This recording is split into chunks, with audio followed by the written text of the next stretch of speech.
Hi, thank you, Lauren. So my name's Lisa Kiverist. My family and I run in Serendipity Farm and Bed and Breakfast outside Monroe, Wisconsin, and I have had the honor of working with Moses now for 8 years on facilitating our In Her Boots project, targeting and working with women farmers. And it's a true honor to introduce a authentic organic pioneer, leader, deep-rooted member of our Moses family, and my friend Chris Blanchard. Now, Chris exemplifies that core quality that builds our amazing organic farming community, and that is that he truly cares. Chris is passionate about believing and building that collaborative network that we all share what we do, improve each other, and push each other. And can I have a quick show of hands of who's here for their first Moses conference? Awesome. Officially, welcome again. And I wanted to officially introduce you to Chris Blanchard, because it's really because of him that you're here today, because of his leadership and commitment to this conference, that it has grown to the event it is and the reputation it has, and really a core reason why our new folks are here and why new folks will come next year and for years to come. Chris coordinated the presentation lineup for over 10 years.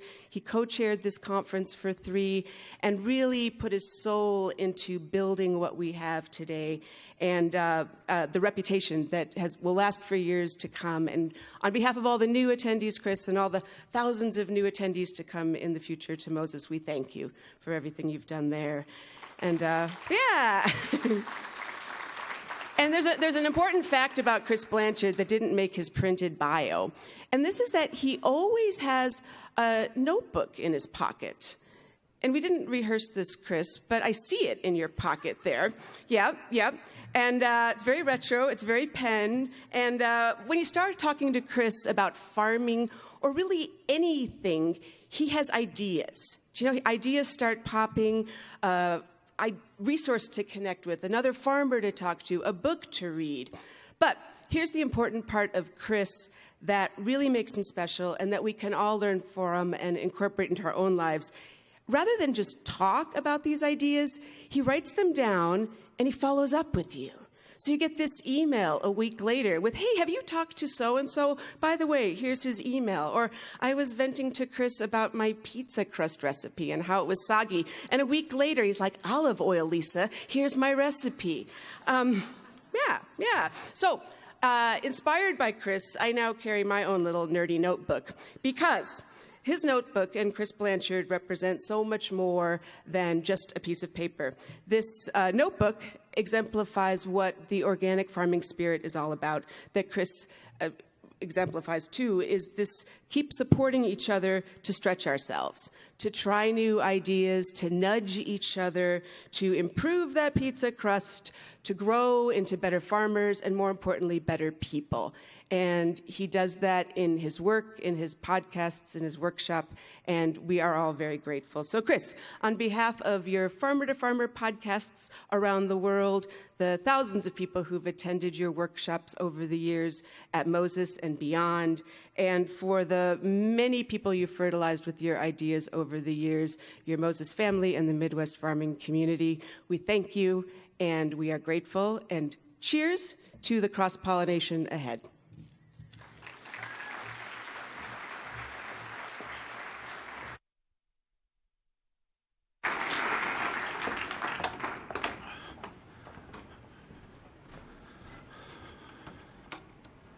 All those lights are really bright.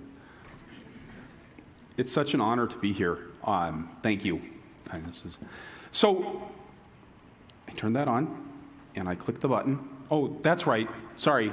They told me that I'm not going to explain the technology. Sorry. So, I've been doing this organic farming thing for quite a while now. And back in 1999, when I was actually farming in Maine, or had just wrapped up my farming in Maine, I went north up to Aroostook County to visit Jim Garrettson up at Wood Prairie Farm there. And Wood Prairie Farm it's a seed potato operation, an organic seed potato operation. And Jim Garrettson is one of these, he's a true believer in organic farming. He actually, back before the NOP, I think there's a lot of people here who probably don't remember these days, but Jim actually carried two separate organic certifications because he thought that OCIA was weak in some areas and the Maine Organic Farmers and Gardeners Association was weak in other areas. And so he figured if he got certified by both of them, then that would really represent the spirit that he was trying to embody in his production. And, Jim, we got up there, and Jim, these guys are not living, as for most organic farmers, it's not a life that you look at from the outside and go, oh, this is a rich life. They don't have a nice house. They're driving a lot of really old equipment. Jim plows his own, 1 mile long driveway with his bulldozer because it's up in northern Maine, so you actually have to have a bulldozer to get your snow plowed. But he sat us down to dinner, and we had organic beef and organic potatoes and organic vegetables from his greenhouses. And he said, Chris, this is, you couldn't buy this meal in a 5-star restaurant. And it was really something that made me think about this issue of quality of life. And wow, this is going to throw me off. I'm sorry, I'll try to get better at that. And so, over time, I've worked with a lot of beginning farmers and a lot of people in the community, and especially when folks are in about their third year of farming, I get a lot of questions. Folks that'll write in on my website, or they'll grab me in the hall and they say, Chris, how do I get balance in my life? And I used to stumble through this, and then one day I had this idea. I probably read this somewhere and then made it into my own idea. I said, you don't get balance, you do balance. It's something that you're always engaging in. And it's something that you oftentimes notice, well, most often you notice when you're off balance. When you're riding a bike down the road, most of the time you are correcting a little bit to the left and a little bit to the right. But when you really notice is when things get out of whack. And it's something that, as I've done the Farmer to Farmer podcast over the years, now this is 3 years. We actually launched 3 years ago yesterday. Here, I always date it as the Friday of the Moses Organic Farming Conference. We've done 150 episodes, mostly organic vegetable farmers, mostly organic, mostly vegetables. And this theme keeps coming up about quality of life. It's something that comes up over and over again. And I was surprised because I thought, we're going to talk about organic vegetable farming. I didn't think we were going to talk about life so much. And it's turned out that we talk probably more about life than we do about organic vegetable farming on the show. Or at least that's the part that seems to have the impact that really hits home for me and to a lot of the people that are listening. I was so disappointed when Michael told me that he was leaving this morning before the podcast. Before the podcast. I was out at the PASA conference two weeks ago, and they gave an award to this woman named Lynn Garling, and she stood up in front of this audience, very similar conference to this in terms of size and scope, and she held up a mirror, and she said, the award here is about you guys. And I think one of the real lessons that we can take away, and people that follow me on Instagram know that I'm always posting pictures of lichens because I'm really into this whole idea of organisms cooperating and making do and figuring it out in tough environments. And I think we have a lot to learn from the natural world. That's what organic farming is really about. And Lynn talked about this idea that we are all this kind of this mycelium. We're this mat, this network of things, and then occasionally we pop up a mushroom. And it is really, I just want to say, being able to stand up in front of you today and share the ideas that people have shared with me on the podcast is I really do kind of feel like a mushroom emerging from this mycelial network. And it wouldn't happen without everybody that's in this room and all the people that pull together to make organic farming happen and that listen to the show. And all of these people that actually, they give 90 minutes, sometimes 2 or 3 hours of their time to do the podcast episodes with me, and all they get's a lousy coffee mug. I mean, this is so typical of organic vegetable farmers, right? I want to say what I know about quality of life, because a long time ago I had a farm. I bought a farm, Rock Spring Farm in Northeast Iowa in 1999. And in Northeast Iowa, like La Crosse, it's in the driftless region where, there's lots of hills and these beautiful valleys. We had a trout stream that ran through the bottom of the farm. And for the first 3 years that I was on the farm, I never went down to the trout stream. People travel from all over the world to come to Northeast Iowa to fish in the streams. And I never went there except to turn on the irrigation pump. And does anybody else ever get that busy? Okay. Of course, we started a farm, and because Elliot Coleman at this point was farming in the winter, I figured that I should farm in the winter, right? And, vegetables weren't enough to do, and farming in the winter wasn't enough, so we had to add a bunch of enterprises. We had chickens, and we had pigs, and we had sheep. That wasn't enough, so we decided we had to have a kid in our second year of farming. You'll notice that I have the really key ingredients of getting farm work done. I've got a 6-pack of beer, a glass of wine, and a box of Emergency there. That wasn't enough, so I got myself drafted into coordinating presentations here at the conference. That wasn't enough, so I got myself drafted onto the Moses board, which also wasn't enough, so I ended up being the board president for a couple of years. That wasn't enough, so every time somebody asked me to go around and talk about my winter production or anything else we were doing, I just said yes and went and did it. That wasn't enough, so I homeschooled. Of course, homeschooling is really just an excuse to work your kids a lot. Hey, Zane, let's count how many eggs we got today.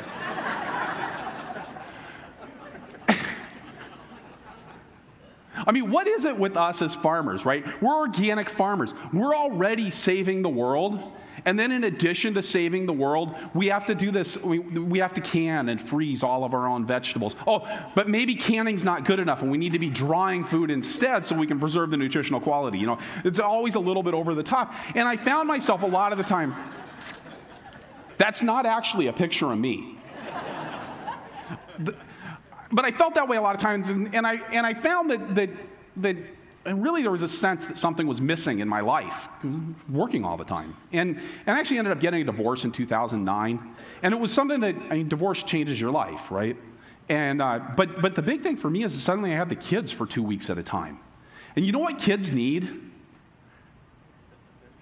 Time and attention. They actually need you to focus in on them and go, oh, hi, Isabel. I do know your name. I remember when your birthday is. I got a girlfriend. Girlfriends are also kind of funny. They require time and attention as well.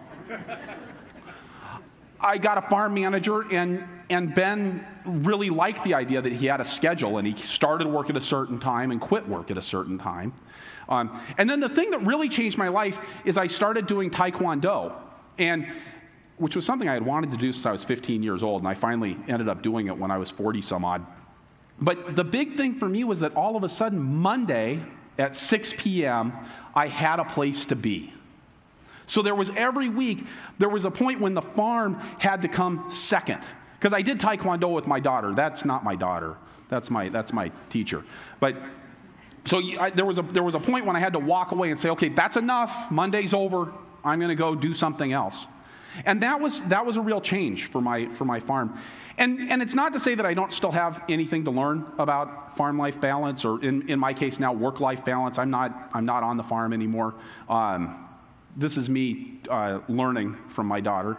But when I do the podcast, it's still occasionally late nights. It's oftentimes on the weekends. So again, I'm not perfect, and I don't want to preach from a perspective of perfection here. But being in the podcasting world and kind of edges into this online business thing. These folks that are selling these courses, and people. There's people now doing this in the organic industry, but this has been happening in the wider internet community for a much longer time. And they talk a lot about lifestyle design. And when you talk to somebody in internet business and they're talking about lifestyle design, what they're really talking about is this 4-hour work week idea that I'm going to take my laptop and sit on a beach in Belize and run my business and make $1 million.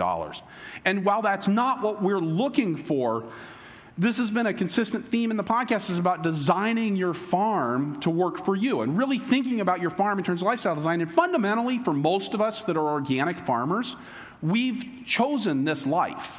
We could have gone and done other things. We probably would have made more money. We probably would have had nicer houses. We probably would have had an easier time setting boundaries around our lives.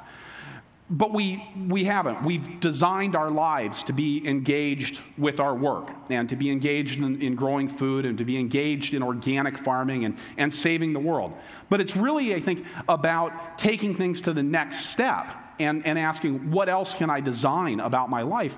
And Lisa Kivrist actually said in the second episode of the show, she said, it's amazing what you can control.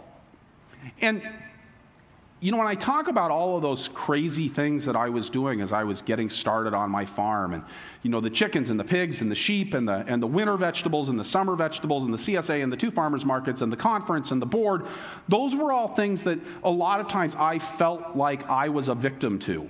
What else was I going to do? We had to be a diversified farming operation. And we're organic vegetable farmers. We have to can our food. And instead of actually stepping back and saying, I'm going to make some decisions about this, I'm going to make choices, and I'm going to be in control of what's going on. And I think that's really one of the key messages that people have said again and again when they've talked about having a positive quality of life and achieving some farm-life balance, is this idea that when we, having control a lot of times is about creating constraints. And this was my first episode that I did. It was episode 36 with J.M. Fortier. And J.M., for those of you who don't know, is famous for constraining his land base and really squeezing a lot of vegetables out of that. So the idea is he's got an acre and a half, and he makes something like, $150,000 or $200,000 a year off of that acre and a half. And so I thought that's what we were going to talk about. And instead, he starts talking about how many hours they work a week, which of course I assumed was a lot, because what else do you do as a vegetable farmer other than work, 3,000, 4,000, 5,000 hours a year? And he said, oh no, we actually work from 8 to 5 every day, and that's it. And he said, when we put those constraints around our work life, all of a sudden we actually got more done. He told me in the year that they did that, they got more work done on the farm in less hours than they had the year before, because they had to really think about what they were doing, and they had to prioritize, and they had to be on. And I don't know if anybody else has ever noticed this, but those first 8 hours can be really productive times. And then those next couple of hours, you're a little bit draggy. And then, the hours 11 and 12 and 13 and 14 and 15 aren't necessarily the most productive hours. And so JM and his wife, they say, we're just going to cut those hours out, and we're going to make the most of the hours when we're actually operating at peak productivity. I'm actually going to go back with that slide because I want to say something that I always think is a little funny. What we do in our world most of us in the organic farming world are we're leftists of some sort of another, right? And we're people that are in favor of the 40-hour work week, in theory, for everybody but ourselves. Okay? And I think that 40-hour work week, when that came into being, when the unionists said that's what we want, the industrialists, a lot of them actually got behind the 40-hour work week because they realized that's how they could get the most productivity out of the workers.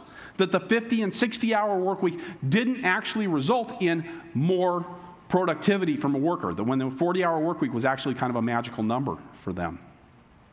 In that same interview with JM, and he actually quoted this back at me a year later, about farms being like 2-year-olds. Now, the good thing about farms, and the nice way that they're like 2-year-olds, the bad way is that they kick and scream and they demand your attention, and they'll take all of it that you're willing to give to them. But the good thing about it is that they can be trained, right? Not perfectly, right? They're still going to have their tantrums. They're still going to have their needs outside of their times. But you can train a 2-year-old to behave in a certain way, to not throw a tantrum at the grocery store every single time that you're there. And I do think that farms are kind of like that. Laura Frericks from Loon Organics in Hutchinson, Minnesota, she noted that the big thing for her on their farm when they started constraining their hours was to be okay with work being undone. I was 19 years old. I had a construction job in Aspen, Colorado, and there were actually these 2 Iowa farm boys. I'd never met an Iowa farm boy before because I grew up in Seattle, and we didn't even know. We kind of knew that Iowa was sort of out here somewhere, but they would yell at me, and they'd say, "Dang it, Ollie," because my name was Ollie back then. They'd go, "Dang it, Ollie, there's always something to do on the farm." And that's so true. There's always something to do on the farm. And again, just like that 2-year-old, you can give that farm everything that you can give it, and there's still going to be stuff to do. So part of the trick is to be okay and say, yeah, there's stuff to do on the farm. I'm going to walk away from it. It's all right. And then the kind of the joy that comes with discovering that when we put those constraints around our operation and around what we're willing to give to our farms, that suddenly the farm actually does okay. That's, again, part of being okay with it. And I think something that's hard about that, especially for us guys, but I think for farmers in general, because we're type A personalities. We're all about getting things done. That's what we want to do. You want the iron, you want the, getting the hammer to hit the iron and move ahead. And being okay with knowing that the farm is actually going to work if it's not all about you all the time. It doesn't need actually all of your attention all the time. Dave Chapman from Longwind Farm in Thetford, East Thetford, Vermont, an interesting guy. He's been one of the leaders in this Keep the Soil and Organic movement, but he's got 2.5 acres of greenhouse tomatoes. Now, soil-grown greenhouse tomatoes, produces year-round in Vermont. But he started with a team of oxen and a diversified vegetable farm in 1984 and gradually shifted over to just doing this one crop. And he did it in large part because he found that with 2 oxen and the vegetables and the CSA and the farmer's market and the wholesale sales, all of that wrapped up together, he was always busy. He was always overworked because, again, there was always something else that needed to be done. And his comment to me was that because we're all so darn busy, we don't have time to focus on the things that actually matter on our farms. And he wasn't really talking about quality of life or farm life balance. He was actually talking about making the farm work, because we're running all the time, dealing with so much diversity, dealing with so many hours of sheer labor that we've set ourselves up to have to do, that there's never any time to stand back and go, is the farm working? Am I getting the results that I need? The people in holistic management talk about this idea of management as being this process of planning, monitoring, and controlling. So you decide where you want to go, you pay attention to whether you're still heading there and whether you're making progress towards your goal, and then you make changes according to the feedback that you're getting. And I think that's what Dave was talking about when he said, so many farmers are just so busy. They don't have time to engage in that management process. So it's all about do, and not about the planning and the monitoring and making the changes in your operation. Eric Schultz down in Arizona is really typical. He told me he was really jealous of us here in Wisconsin because we have an excuse to stop farming in the wintertime. Something I forgot when I started farming in the wintertime, because Elliot Coleman was doing it, is that Elliot Coleman actually told me the goal with the winter production was so that they would have time to play in the summer instead of just adding more work to the year. Josh Slotnick's in Missoula, Montana at Clark Fork Organics, and he made this comment about how there is so much more fun stuff to do in the wintertime than to grow vegetables. And who really wants Asian greens anyways? And I didn't put a slide in here about this. Matt Herbrick's going to show up later on. Matt was also, I'll say that later. Matt did comment about wintertime. He said, I don't do any season extension because I want to get done with one summer or one season, and I want to put a stake in its heart. And then I want to move on to the next one. And when you farm all year round and when it's always go, you don't have that opportunity to say, we're done. We're going to let that go, and then we get that fresh renewal start in the spring. Rebecca Thistlethwaite she's the author of the new Livestock Farmer, which if you haven't bought a copy of that from the Moses bookstore, I would recommend going and doing it. It's a great book. But don't do that if what you're thinking about doing is diversifying your vegetable operation, because maybe you should just focus on the vegetables. That's part of the point of this lecture. But Rebecca talked about in her line of work working with livestock, just the importance of observation, of paying attention. And I actually talked to a dairy sheep farmer. It was the first year that I was coordinating presentations here at the conference. I can't remember the woman's name. She had Love Tree Farmstead Cheeses up in northern Wisconsin. She was sheep dairy.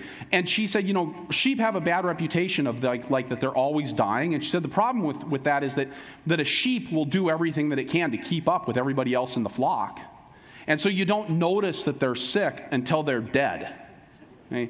And I think what Rebecca was saying is that it's worth taking the time and observing. They actually hired somebody at Love Tree Farm. The woman's whole job was to watch the sheep. She didn't move fence, she didn't feed sheep, she didn't milk sheep. Her whole job was to watch the sheep and notice who was doing well and who wasn't doing well. And so taking that time to do that observation, to do that monitoring, to make sure that we are getting what we want. And And so often, if you're so busy all the time, what you're engaged in is firefighting. You're stuck putting out fires. Because as Shiloh noted, making the right decisions at the right time actually takes time. You got to have time to stand back and make those good decisions. That's kind of funny. I had a guy who worked on the farm. He said that what you're supposed to do when you show up at the scene of an accident, he was a trained wilderness responder. He said that what they'd been trained to do when you show up at the scene of a bad accident was stop and smoke a cigarette. He said because the instinct for people was to dive right in and to not stand back and get the whole picture. But if you took the time to smoke a cigarette, then you actually had some time to observe what was going on, make a plan, and then you could dive in. I don't advocate the smoking the cigarette part. Whoops. Yeah, here we go. Mark Kane at Dripping Springs Garden in Huntsville, Arkansas. So he's in northwest Arkansas. Said that you've got to have a time when you set down the entire ball of wax. You know, when you let the whole farm go. And his point was that it wasn't enough to just take time off. You know, so this is Mark doing his yoga practice in the middle of the day. At his farm, it gets hot, so they actually work a split shift. They farm in the morning, they take several hours off in the middle of the day, and they farm in the afternoon. But rather than just taking time off or engaging in the office work, Mark has a very intensive yoga practice that he does to actually manage to completely disengage. And I certainly found this with Taekwondo, too. It wasn't just something to do in the evening. It was something to do that required all of my energy and all of my focus, because you don't want to get hit, you know. And I don't think it matters, you know, whether it's yoga or whether it's reading the Bible or meditating or exercising. Again, it's all about just having that structure that says I'm putting everything down, that I'm walking away from the farm entirely and from the entire thinking about it. Dan Breesbaugh runs he's part of a cooperative farm. It's Turn a Soul Cooperative Farm outside of Montreal. And his farm, the employees work a fairly regimented schedule of 8 to 4 until they get to August, when things start to get really, really busy. And then what they do is they let everybody go an hour early on Friday afternoons. So they're working a 40-hour work week, and they cut their work week by, what would that be, 2.5%? Right? And he says it makes a huge difference in how the crew feels about it, and then consequently how management feels about it, because just when the harvest is ramping up and the crops are getting really heavy and there's more work than can possibly be done, they say, oh yeah, it's okay, we'll work a little less. And the message that it sends is it's like taking all of that energy of your opponent and saying, oh, I'm just going to put it over here. I'm just going to redirect it. And it completely changes the approach that those people have to the farm, and it sends the message to everybody that's involved: don't panic. Right? Because if what you do in August is say, now we have to go to work earlier and work later and do more, the message is, oh my God, we're in over our heads. And instead they just say, don't panic. Go home early on Friday. And I think it's something to think about. I mean, that's a communication, right? And Lydia was talking about your emotions when you're communicating and when you talk to people. But think about what that does as you're conveying the work that needs to be done to your employees. And I know that for me, when I was talking to my employees, I might be saying, well, you know, I would like to be picking the kale a little bit faster. But really, there was this other Chris Blanchard behind me that was saying, you got to pick the kale faster because we aren't making enough money, and the banknote's due at the mortgage, and the rain's going to come, and those tomatoes need to be picked, and the CSA needs to be packed, and by the way, the truck needs to be done, and we got to call the wholesaler about this, and there was all those other things.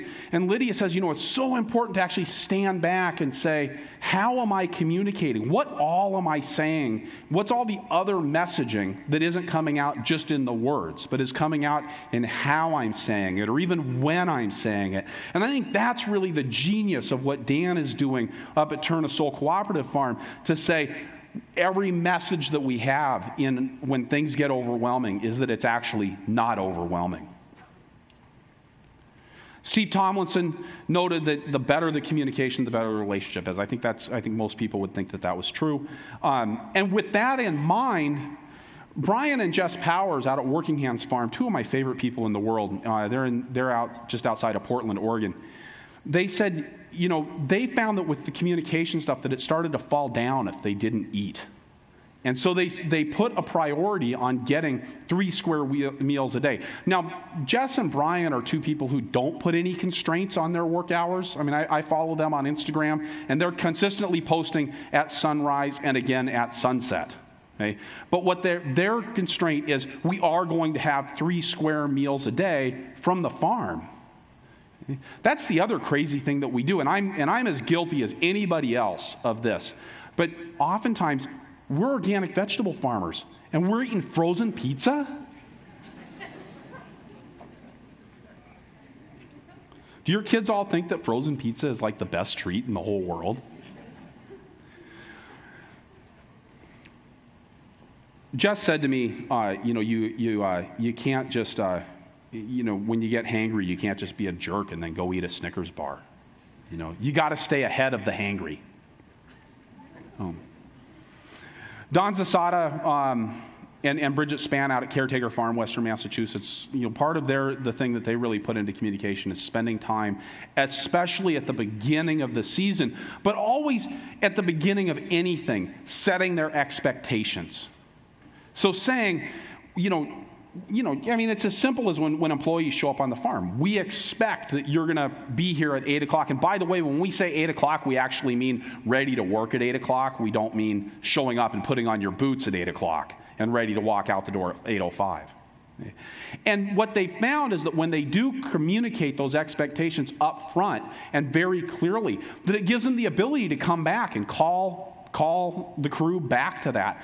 And I think about this in an employee management way, but in talking to Don and Bridget, it was also apparent that they have this relationship as farm managers, right, between themselves and in managing their lives. They set clear expectations. They know what the plan is, and then they feel very comfortable saying to themselves, we're going to call ourselves back to this plan.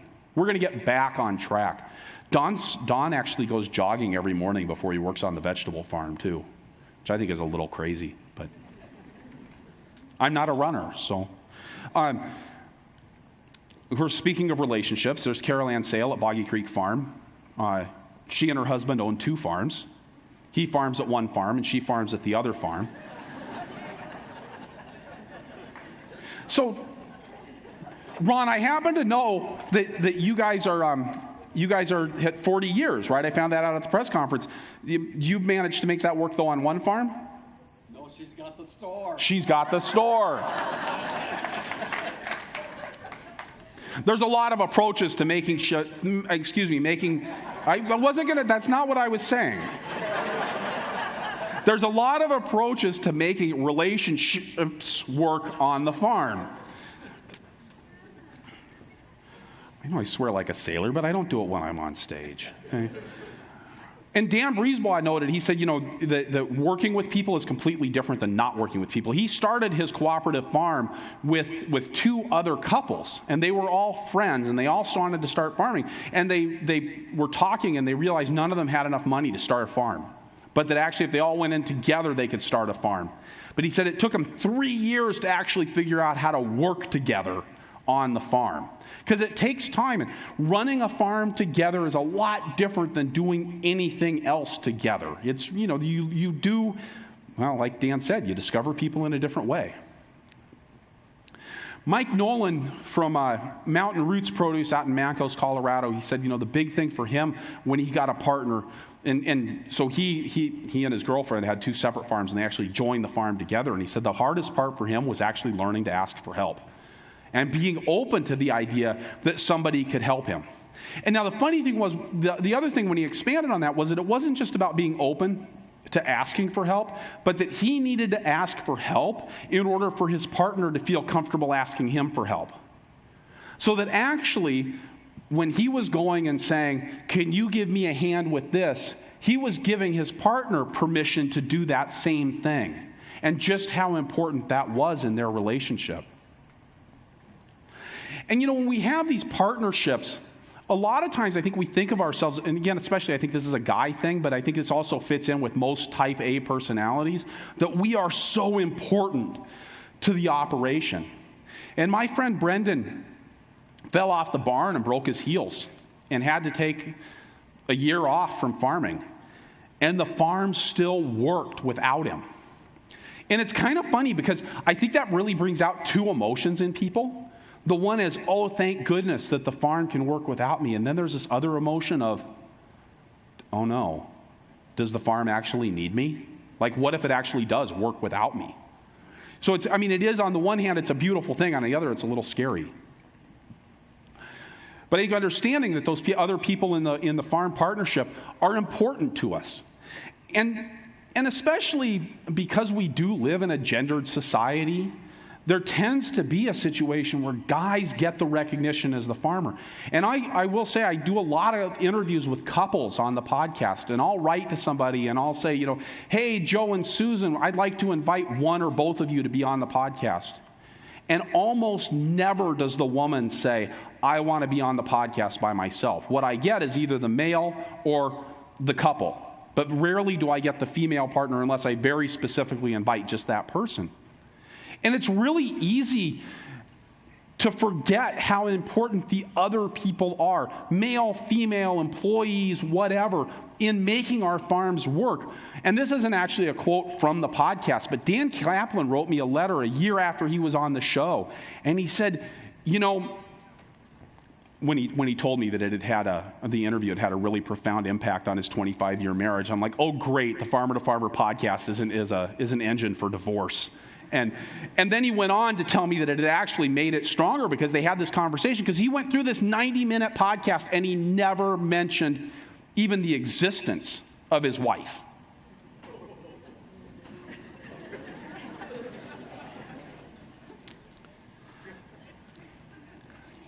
And I think that if we want to think about that farm-life balance issue, a lot of it really is giving the recognition and the love and that public approbation to everybody that's involved in our operation, and recognizing the ways that the back office has just as much to do with the success of the farm as the person who's out driving the tractor. And he talked about this, and I really like this, that he's learned to talk about his story as a partnership and much less as a journey in this great man tradition. It's kind of funny. My own podcast wouldn't have started because it wasn't even my idea, right?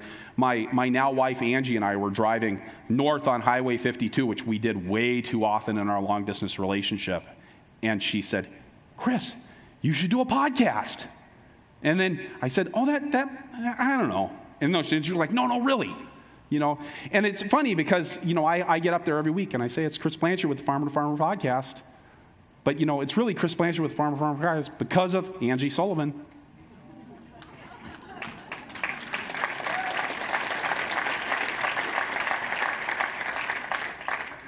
Janet Charnecki out in California, Redwood Woods Farm, she doesn't, at least at the time that we did the podcast, she didn't have a partner at all, on farm, off farm, whatever. She didn't have a romantic engagement. She didn't have other people that were partners in the business.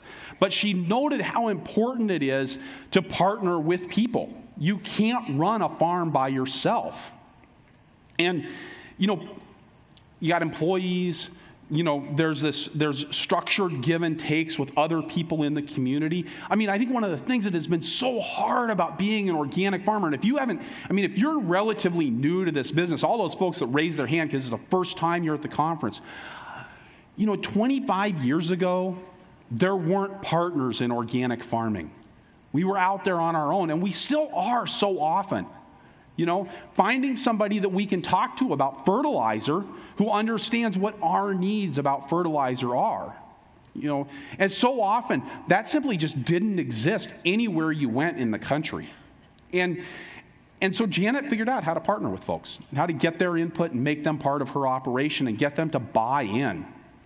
Paul Dietman, who's going to show up here later, he commented to me that sometimes, when you're so close into your business, it can be really hard to make decisions and see what's actually going on. And so pulling in those people from outside, having members of the community, whether it's members of your organic farming community or whether it's your banker or whether it's your friends, come into your farm or at least engage in conversations about it and see and learn about what you're going through, oftentimes can give you an entirely different perspective on what's going on in your farm and your life. Zoe Bradbury with Valley Flora in she's on the southern coast of Oregon. She and I talked about how, she thought it would be kind of nice to have somebody work with her on the farm. And then she had somebody make that comment to her that you don't get your money where you get your honey. And I found that a lot of the happiest farmers that I talk to are people who have spouses that aren't on the farm with them all the time. That it can actually be a very rewarding relationship to be, I'm doing this farm thing, this crazy, overwhelming, all-consuming farm thing, and then I have a place to escape to. My mom used to come to my farm with my first wife and our family and our house that was literally in the middle of the farm, and she'd say, God, it's like you guys are living in a fishbowl. It's you're on all the time. You work together all day, and then you're together all night, and then you never even get rid of the kids because you're homeschooling. Are you guys crazy? At the same time, I think it is important to recognize any spouse that's involved in a farming relationship is part of the farm. Now, Joneke Fisher-Merritt was talking about spouses that live on the farm, but I don't even think it's a live on the farm. If you're having a relationship with somebody who's got a farm, you're subject to it. I think it's really important for the farmer to recognize that and how much of an impact that has on that person who's not necessarily a part of the farm operation, isn't necessarily as engaged as you are in what's going on. John Hendrickson commented to me in his podcast that he was the happiest as a farmer when he wasn't a farmer. And I shouldn't say that, because I actually think this is an important distinction and something we want to be thinking about in the organic farming community, where it's so hard to find help. I was talking to somebody who's looking for a farm worker on her organic grain farm. This is an organic grain farm that's been around for 20 or 30 years, right? They're a successful operation. They can't find people to come and work on their farm. And I think we really need to be thinking about, as a community, how we create a career track for people to come and be farmers on our farms, even if that's not what they're doing, even if they're not the person who identifies as the farmer. And I also think this goes back to that farm partnership issue of it takes everybody to run this farm and everybody to be a part of it. And that being an employee might actually be a really good solution. And we should all be working to create farms where there are opportunities for people to come and make a career without having to be the entrepreneur that's out there running the show. But if you're going to be the entrepreneur who's out there running the show, you better make sure that you have the people that you need, and the right people and the right number of people as part of the farming operation. And that's really part of having the resources that you need to get the job done on the farm. Okay? So having employees is always an interesting way to make your life far more complicated and potentially more miserable if you're not any good at managing employees. I once managed to get a whole crew of 10 people to quit in less than 2 weeks. That didn't do much for my farm life balance. Chris McGuire has really undergone, he doesn't call it radical delegation, but I think it's radical delegation. He's found that when he gives over responsibilities to the employees, not just saying, do this job, put this twist tie around this bunch of cilantro, but saying, hey, I want you to do the seeding. He's actually getting better results. Now, obviously, this involves some training, right? You don't just send somebody out with the seeder and the instruction manual and say, go get a good stand of carrots.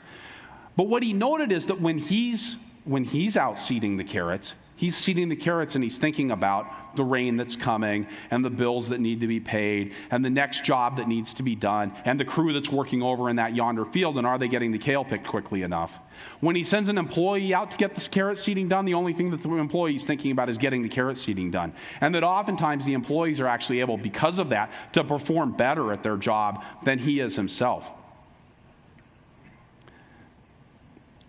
And having a good relationship with employees is really important. And a good relationship really means that everybody's getting what they need out of that relationship, that it's not just a one-way thing. As John Middleton noted that. And And then back to Dave Hamilton, who keeps showing up here because Dave really has done an amazing job of designing his farm to serve himself. But Dave noted that the more energy that he put up front, the structure and the energy that he put in at the beginning of the season to getting a good crew and making sure that his employee structure was something that really worked for his business and for him, the better off his life was.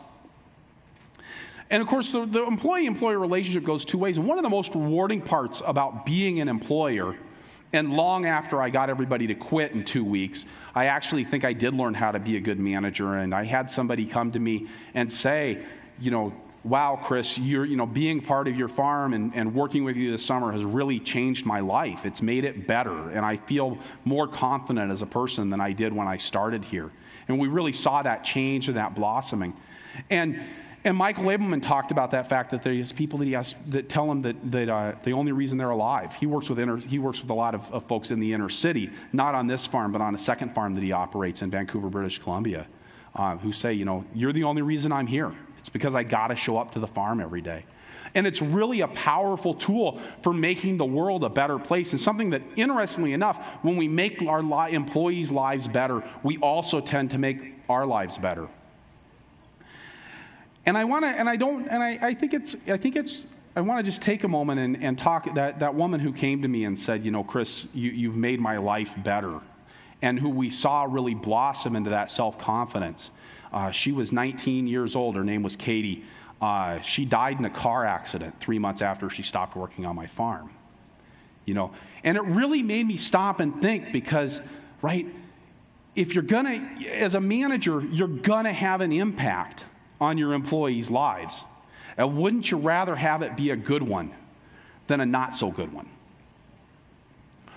And and Mike Brownback, Mike's somebody that's really bought into this. And I know some of the most successful farmers that I've been able to engage with are people who are paying their employees well and providing them with good jobs that allow them to have a life beyond the farm. And Mike's somebody out at Spiral Path Farm in Pennsylvania who's really engaged in this and who loves to see his employees doing well. And that it really does bring a certain richness to his life. But of course, it's not just about what you do for them. Curtis Millsap, Millsap Farms in Springfield, Missouri, he noted that when he does a really good job of training his employees and empowering his employees, he's able to get away from the farm. Curtis works a lot of hours when he's farming. He's got 10 kids. He also takes 5 weeks of vacation a year. Okay? And he's able to simply walk away from the farm. And what he's found is that the better he trains his employees, that's what actually lets him not just have downtime on the farm, but completely walk away. And that's when he's really able to put the farm down and relax and get away. And then you start to have the amazing thing that happens when you get away from the farm and you get out of that daily grind. That's when you start to have the big ideas that really change things. Lydia Ryle just talking about it is important to be able to step back and get away. She also talked about the importance of acceptance. Being able to say, this is how things actually are on the farm. And that when she was able to get a little bit of distance from the farm, whether it was walking away at the end of the day, whether it was getting off the farm to go have fun in town, or whether it was actually taking a vacation, that's when she was really able to say, this is reality. This is what I'm dealing with in this operation, instead of just being the way that she thinks it is. Shannon Jones at Broadfork Farm in Nova Scotia noted the importance of valuing ourselves. And, really what she was talking about here is that when you say that your tomatoes are worth $4 a pound, part of what you're saying is, I'm worth $4 a pound. If you're saying that your tomatoes are worth $1 a pound, it's really a lousy message back to yourself. I'm not worth much. And I think it's one of the saddest things that happens in a society that consistently undervalues its food and says that dairy, milk isn't worth the cost of production. That what we're really saying to people is that the work that you're doing is worthless. It has less than zero value. And I think it's important for us as farmers to stand up and say, our work does have value, and I'm going to reflect that in everything that I do, and how I present that food at farmers market, and how I talk about it to my CSA, and how I price it so that I can make sure that I'm actually making a living in my operation. Nate Parks had a crisis on his farm at Silverthorne Farm in west central Indiana, not exactly a hotbed of local food. And he realized that they weren't charging enough money for his CSA. And they had to dramatically increase the prices, and they lost half of their membership. Okay? But he couldn't keep going at those lower prices. And a lot of people complained. A lot of people, I remember somebody coming up to me at farmer's market one time and asking why this was when I was working in California, asking why the avocados were so expensive. And I tried to explain about supply and demand. And they said, well, supply and demand shouldn't apply to food, right? Which really what she meant was that supply and demand shouldn't apply to food as long as we were providing cheap food, right? If I was charging $5 an avocado, well, then by God, supply and demand should apply, you know? And Nate noted that the people that did come back to his farm, they were the people that didn't have any doubt about how much Nate was worth as a farmer and how much Silverthorne Farm was worth as a farm, because they said, are you sure that you've doubled your prices, that that's enough? Those are the people that you want in your farming operation. Those are the customers that you want, because those are the people that are actually going to sustain you into the future and keep reminding you that you do have value. Of course, if you do have value, that means that you've got to take care of yourself, and especially in the business of vegetable farming, but I think any farming enterprise, it's fundamentally physical. And taking care of our bodies is so important, and looking out for ourselves over the long term, right? But really asking, what do I need to do to be high performance? I mentioned earlier the farmer who goes running in the morning. They also keep a pitcher of kale smoothies in the fridge all day long. And that's one of the other things they figured out for high performance, is that they need to be able to get that quick infusion of sugar and vitamins as the day goes along. That's what keeps them performing at a high rate of productivity throughout the day. And then the running is what keeps them actually being able to perform over the long haul, because we really do want to be thinking about this over the long haul. Paul Dietman used to be with Badgerland Financial, now with Compeer Financial. I think one of the real leaders in talking about farm finance in our community and across the country, really. He was part of the Farm Center at the state of Wisconsin. And if you're in Wisconsin, and we really do have this great feature here where we've got this group called the Farm Center. They're part of the Department of Ag, and they take calls from distressed farmers all the time and help them figure out the ways through their distress. And what Paul noted was that a lot of times when those people would come, they were under so much stress already that they literally couldn't make any more decisions. You know, and this is something a lot of people joke about things like decision fatigue, but it's actually a real thing. If you dig into the literature, they've done the science that shows you only get so many decisions, right? And that stress actually does inhibit your ability to make good decisions. And so this is where this farm-life balance stuff actually does come back and have an impact on your ability to farm next year. It's not just on your relationships or how happy you are, but it's actually on your ability to make good decisions on your farm that keep your business growing and thriving into the future. I want to talk a little bit about kids. Thank you. That was nice.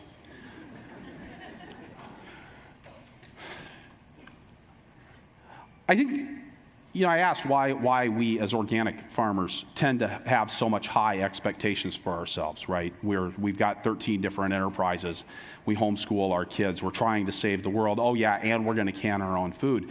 And I think some of those are expectations that come from the inside, but I think a lot of that are expectations that are placed on us from the outside. People look at farmers and they go, oh, you're living the dream, right?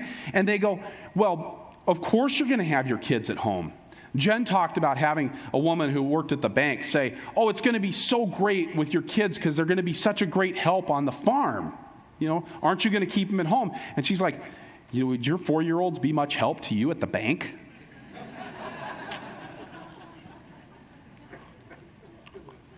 Laura noted that having kids really helped them to start to put those boundaries up. And kids are like kids, kind of like farms. They'll demand a lot from you. And it is one of the things that a theme that's come up again and again in the show is that people have kids, and that's when they start to put limits on their operations and what they're willing to give to their operations. On the other hand, Jason Salvo and Siri Erickson Brown out at Duval, Washington, when they had kids, that's when they said, you know what, we got to make our farm bigger. Because they realized that they actually needed to get things up to a scale where they could pull back and have more employees actually doing the work so that they had time to engage with the kids. Of course, Kristen Cordette here at Blue Moon Community Farm, she noted that having kids fundamentally changes everything about the farm. Right? Again, it moves the farm from being at the center of your life to being one of the centers of your life in a very dramatic way.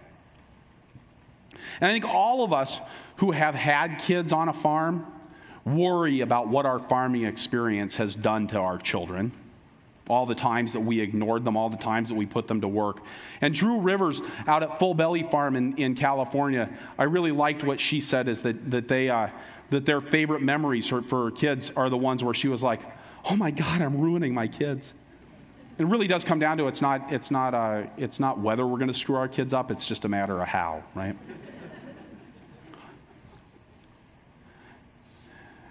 David talked about how work should be fun. And I think that seems like an obvious thing when we're talking about farm life balance. But work also has to make money. And Ann Keir talked about how profits preserve passion. It doesn't have to be all about the money, but making money is one of those key things that keeps you engaged in the operation. And when I talk to folks who've been in for a while, a lot of times people are like, if we're not making enough money, we're not wanting to. That's when you start to detach from the farm, when you don't want to fully engage, because you're not getting that feedback that says that what I'm doing is worthwhile. What I'm doing is giving me as much as I'm giving to it. And so really paying attention to that bottom line and those finances, because money is energy. It is the thing that makes it possible to do the things that you need to do with your business and with the rest of your life. And there is that question, right, of how much money you want to make. I don't know about you guys, but when I sat down to decide how much money we wanted to make on the farm, we were sketching this out as our business plan. And we were like, oh yeah, well, if we make $50,000 a year for two of us, each of us working 3,500 hours a year, that should be just about enough, right? And I don't know any other business where people would feel like working that hard was worth getting that little in return. And I really respect the farmers who've really stood up and said, we are worth more than that. We're worth a solid middle-class living. We deserve this. We're putting our lives on the line financially and physically every day out there on the farm. And we deserve a good return on our investment. Nate Parks noted that Elliot Coleman in his book says that we should be able to one person should be able to handle a couple of acres. So he was like, well, of course that means that I can do 5 or 10. He clearly hadn't met Elliot, who's like a little Energizer bunny. If Elliot can do a couple acres, the rest of us can probably get about 1 done. But Jim Crawford really talked about how important, as you're scaling up, thinking about the number of people that you've got, making sure that you've actually got the resources that you need to get the jobs done on the farm. And this is so critical. I did a talk yesterday about weed control. And so often people aren't getting the weed control done, that fundamental thing that changes the way the farm works, because they actually don't have enough resources to do the weed control and get the vegetables picked, right? And when you're going to make the choice between having radishes to sell at farmer's market and going killing weeds in the carrot crop, you're going to take the radishes to farmer's market. But then what happens is the weeds in the carrot crop just keep growing, and then you're behind the 8 ball. So having enough people is just so critical. And then also thinking about, as a farm life balance issue, making things easy to do in your farm. Making it simple to get things done, because then you're more likely to do them. I know that and diversity is part of that, right? On my farm, we ran into this problem where because we were doing chickens and pigs and sheep and vegetables, there were always 10 crises on our farm. Because a farm is one crisis after another. And if all you've got is vegetables, you can handle that. And if all you've got is chickens, you can just handle the crisis and come up with the chickens. But then instead, we were dealing with one crisis after another in all of our different enterprises, and we were never able to get ahead of them. This is actually on the farm that my wife used to own, and we have this ongoing argument about the goats. Because on my farm, when my kid was little, we had goats on the farm, and Isabel we'd drive down the road, and one of the first words she learned, she'd look out the window and she'd point at the goats and she would say, "Damn goats." And then I married somebody who really likes goats, and she says the whole problem is that we never invested in good fence. So thinking about that if you're looking at diversity, because getting things right on your farm, and in this case, Laura Masterson was talking about weeds, but I don't care what it is, what enterprise you're doing, getting things right will change your life. When things start to actually work and you look out at that farm and you go, it's working, you feel so good. You feel so much better when you're not driving by carrot patches full of thistles. And it changes how you feel about yourself. It changes how you feel about your business. And maybe most importantly, it changes how the other people who are involved in your operation feel about your business. Because if you're consistently putting out crops or raising a batch of chickens that has a high mortality rate or having pigs that are coming into the locker underweight, you're constantly feeling like all of this effort that you've put into this is not worth it. Do you feel good at the end of the day? And do your employees feel good at the end of the day? Employees don't just want to show up and make money. They want to be part of successful operations, and they want to be able to look out, and they've got to see that sign of success. And of course, thinking about change, and a lot of this is about change. Very few of us get it right on day one. And Frank Morton's somebody, he's been farming for a long time out at Wild Garden Seeds in Philomath, Oregon, which didn't used to be Wild Garden Seeds, it used to be Wild Garden Salads. And they've completely changed their farm, and he says he's anticipating the next big change on their farm because they've just always been changing. And I think that's a real theme in an operation, sometimes for very good reasons. JM noted that having a TP in Quebec is not the same as a TP in Santa Fe, and that he needed to adjust his expectations accordingly. Okay. Ben Hartman's somebody, I think, wrote a book called The Lean Farm, taking some of these concepts from lean manufacturing and applying them to the farming operation. And I think speaks so passionately about designing your farm for the long haul and really thinking about what are we doing now in our business so that our business is going to work for us in the future. And Matt Herbrick is somebody when you talk about somebody who's been through a lot of change, he actually started farming out in Maine, packed up and moved to Ohio, got cancer, got a divorce. Maybe he got a divorce and then I can't remember which order that went in. And he just kept on farming through the whole thing. But he reminded me that, you think that all these decisions that you're making are so big and so important and you get so wrapped up in that. But, just stand back and relax. Right? The most important thing is being resilient and being patient. You're going to get there. Okay. And I think, and again, remembering that maybe it's not all about meeting the expectations that everybody else has on us from the outside. John Hendrickson was striving to have a full-time farm and actually realized that it made a lot more sense for him to pull back, because he was happier as a part-time farmer than he was as a full-time farmer. And he's found other ways to stay engaged. In addition to growing vegetables, he's found other ways to stay engaged in the community and be part of making the change that all of us are fundamentally about in the organic farming world.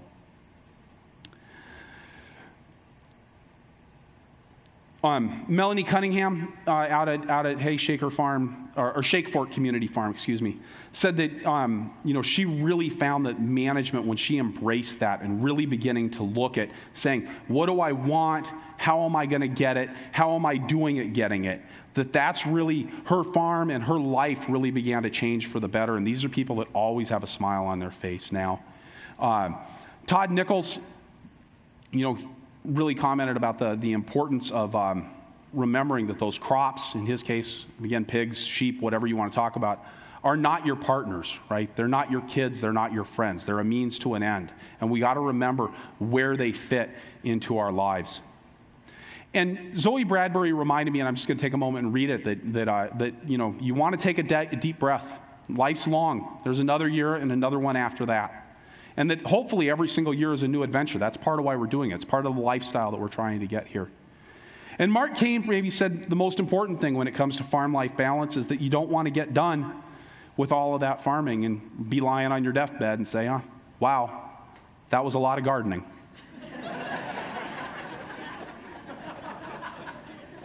So, right. Thank you so much.